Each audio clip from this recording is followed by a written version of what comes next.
am the founder and CMO of TINS, which is a Web3 marketing company. I am also the co-founder of the ABC, and I'd like to introduce my panel, Mr. Lou Kerner of CryptoMondays and Mr. Hugo Martins of Tether. Wherever you want, guys. You see your next to me. So before this session starts, do I need to move over? Yeah. You're so far away.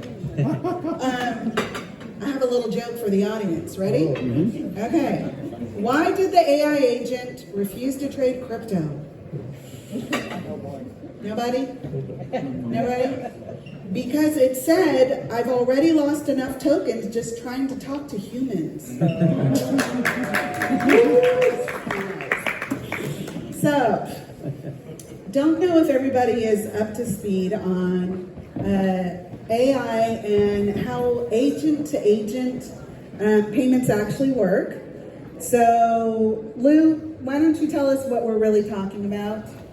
So I think there's a belief among a lot of people, certainly including myself, that AI obviously is this amazing technology. Most of us in the room probably interact with ChatGPT, but it's not kind of a constant thing. We kind of go and use it and leverage this new amazing technology like a tiny percentage, of the time.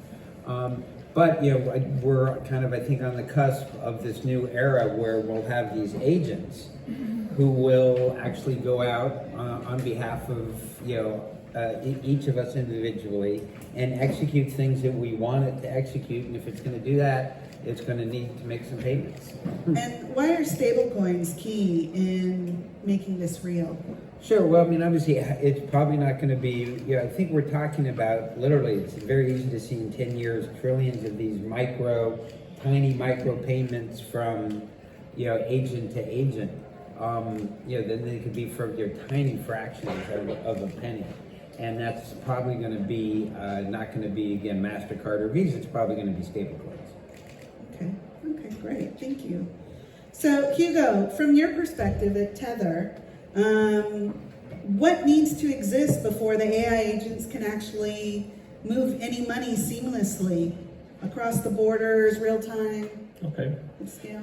So, the entire payment infrastructure has been created based on the fact that humans have to click buttons and, use passwords. Now, this is more akin to a robot appearing at the bank with a check to deposit or a bunch of cash, right? And when this happens, the person at the teller in the box, it doesn't know how to respond to this. It has no protocol to understand if this robot has stolen the money, where does money come from? So there's a trust issue. It has no capacity, it has no way to dialogue with this robot in a standard way so that every teller speaks in the same manner. And there is no way to do dispute resolution, right? So what happens if a problem arises? So the first thing you need to do is actually to solve these problems. You need a trust layer, so something that indicates that the payment was done in a certain manner with intent. You need a standard way to communicate across basically all agents of all robots. And you need a way to actually handle disputes that's standardized so that commerces can actually predict operations. And the payments part, the rails are very efficient already. So it's not unreal to conceive that you can scale to trillions of payments. Credit cards already do billions of payments, so it's totally doable. Layer 2 over blockchain with stable coins can really speed that up and make it much, much more efficient. So if you solve this trust problem and you stabilize the rails, then it's pretty much there, really. We just need to get the business So the going. infrastructure's almost there. It's almost there, yes. It really boils down to trust, and blockchain has solved that problem. So all the current standards go in the direction of introducing cryptographic proofs of intent at different stages. So yeah. Okay. Well, let me ask both of you this. We're not talking theory here. Give me an example where you see AI agents actually using the stable coins. So if you think about it now, you can actually go out and get an AI agent. If you want to hire somebody, you can say, okay, here's the type of person I want to hire. The AI agent will go out. They will, write, an ad. So you'll get, lots of people coming and responding. It'll sift through them. It will actually do the interview for you. But if you want to get a background check, right, it's going to need to actually take some stable coins and pay for a background check, and that's already happening today. Okay, Hugo, what about you?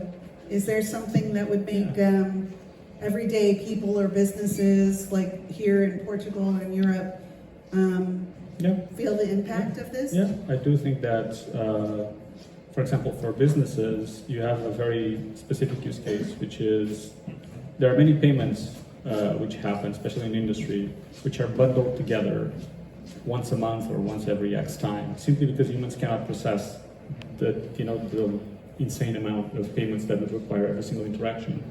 So you are basically introducing inefficiencies in the system because there are humans in it. So a business which is focused on this type of efficiency will most likely find value in solving that. And for retail, it's pretty clear. You just get an MCP server going, you just connect it through, for example, one of the open protocols that are being tested right now. And immediately your e-commerce has just scaled to LLMs, which are literally the gateway of internet these days. No one else goes to Google anymore. People just go to ChatGPT. So, you can extract immediate value from doing this immediately. Okay, well, let's talk about this. As the payments become autonomous, my husband and I were just talking about this. How do we ensure accountability and trust? What happens when the machines start moving the money faster than what humans can audit and even understand? Because there are stories about basically money recycling, AI agent to AI agent, and basically... There are stories of that? Okay. Yeah. Yeah, I've heard of fraud on the internet. Once or twice. Once or twice, right? Yeah, it's a thing, obviously, whatever system you set up, people are going to work to game it. But I think, we're actually developing a set of tools where that will, I think, look, it's a never-ending cat and mouse game. But, I think the tools are getting better, actually, with this technology to actually stop it. I, for one, think it's a non-issue in the sense that the way the new protocols are being decided is actually to ensure that there's a cryptographic proof. So there's a trail that is followed, and this is done before the transaction happened, not after. So, for example, there are mostly three competing protocols right now: OpenAI, Google AP2, and Visa. Google AP2 being the one that has more traction. Now, Google AP2, for example, has three mandates. The intent mandate, which is a cryptographic proof by the user linked to the user's identity, like the biometry on your phone, that actually tells to the AI that, okay, this guy wants me to do something. For example, I want a flight under $50 to X place. This is the intent. Then there is a cart mandate, which is the AI telling back, okay, I found a flight for you, and you need to validate that cart. And then there's the payment mandate, which is, like the bank associated to your phone is going to decide whether to accept that payment when it happens. So all of this is being logged. So unlike other types of scams which are not related to identity, this one is related to identity. You already unlock your phones with biometry, you already submit transfers via bank through your biometry. So if that's accepted for banks, that same biometry and same validation will be accepted for agents. Okay. And what about the bad players? They will do whatever they do. There's always one, right? There's always more than one. Okay. It's what they do. Yeah. It is what they do. Well, looking ahead, what do you guys think about, like, do you have a strong sense of how the big shifts kind of start small, right? Like, what signals or milestones should we be watching in the next year or so that are going to tell us, you know, what agent-to-agent payments are becoming really? Do you want to start? Real quick, because we're out of time. Yeah, I defer to something called Amari's Law, which, some new technology like this, which this is obviously coming. Amari's Law, he was a professor at Stanford in the 70s when he coined it, and Amari's Law is the fact that the impact of all new amazing technology, including AI agents, is overestimated in the short run and underestimated in the long run. I think that it will start as everything starts. Like, for example, you will see things happening without fuss. When things appear in the media, most likely it's already established and late, and the big headlines pop. For example, the SSL standard appeared years before e-commerce was a thing. So you will see major signals, like early signals would be like recruitment things and Google adding payment for agents on invoices. And then comes the late stages already when you see like Fortune 500 companies introducing policies and SAP introducing on their databases, that type of stuff, and accounting firms, big four accounting firms adding that little row on the P&L. So you have, I think early stages will be silent things. When you see 1,000 contributions to GitHub repositories that no one knows about, that's when you see the stages. And you're already seeing that, by the way. Okay. So before we close, what's one takeaway or piece of advice that you guys could give to the developers or the entrepreneurs that are here today in Portugal that want to build in this space? Like, what's something they can do today to prepare for this shift? Sure. I mean, I think about we have this whole new set of tools now to do things in ways that could never have been done before. And certainly in crypto, I talk about this phase we're in now as being the very first shows that were on TV, where there's a guy sitting at a desk with a microphone going, now we're on television. They were doing radio on television because that is all that they knew.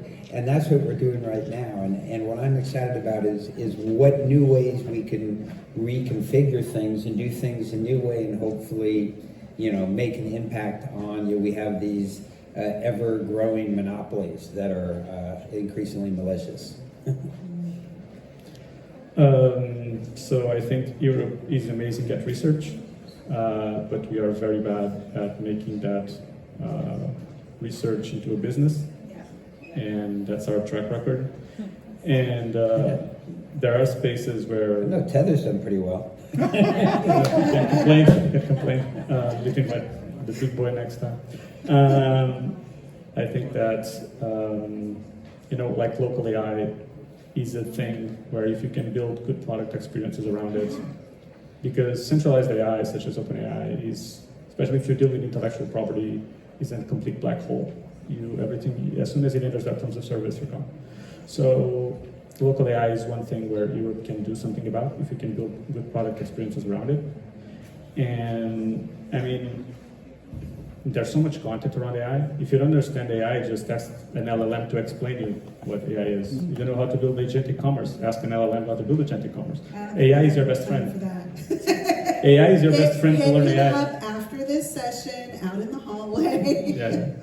And you have great resources also on Stanford and Berkeley and so on. You have entire courses explaining AI. So literally you have access to graduate level information out there for free. So in real time. Yeah. And the thing is that they call it a bubble, but it's like maybe some startups will die, but the reality is that the big players aren't going anywhere. And the only thing this bubble is going to do is they're going to buy the good startups for pennies on the dollar, and they're going to consolidate. So the trend itself isn't going anywhere. So you might as well start learning about it.